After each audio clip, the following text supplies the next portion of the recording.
Can't look at this picture without thinking about the structure put in place that allowed these two men to be in these positions. And I didn't know it until years later that deconstructing from monarchism was actually the first hint that the facade of my Christian patriarchal indoctrination was beginning to crack. I am not a British history expert, but in my past, if there was a documentary on British history, I would be watching it. I assumed it was because I have family from England who were shipbuilders and craftsmen, and like many Americans, I romanticized that history of explorers and first settlers, rather than looking at it through the lens of colonialism and appropriation. But that also meant that I was a massive Princess Diana fan. And I mean massive. I was absolutely crushed like millions were when she passed.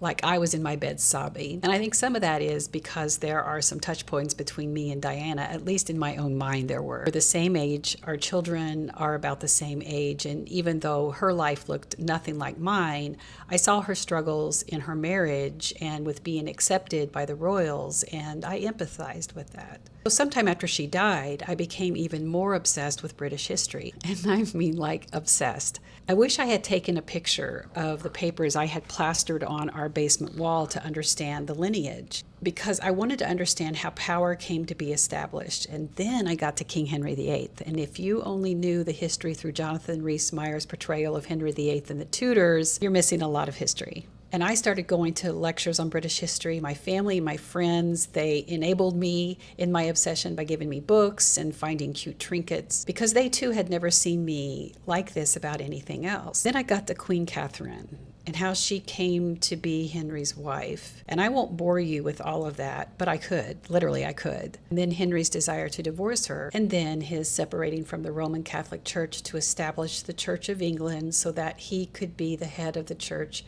and grant himself the divorce he desired. I think there's something in my past where I remembered that, but at that point, I just closed the book and I took down all the notes from the wall. For years after, I never read another book or watched a documentary on British history. Now looking back, I now know that it was the first time in my life that I had come face to face with the connection between men and organized religion. Although I wasn't a citizen of England and certainly not a member of the Church of England, something shook inside me so deeply that I knew that if I continued to allow what was asking for light within me, I would have to face some very hard truths. I was simply not ready to face them.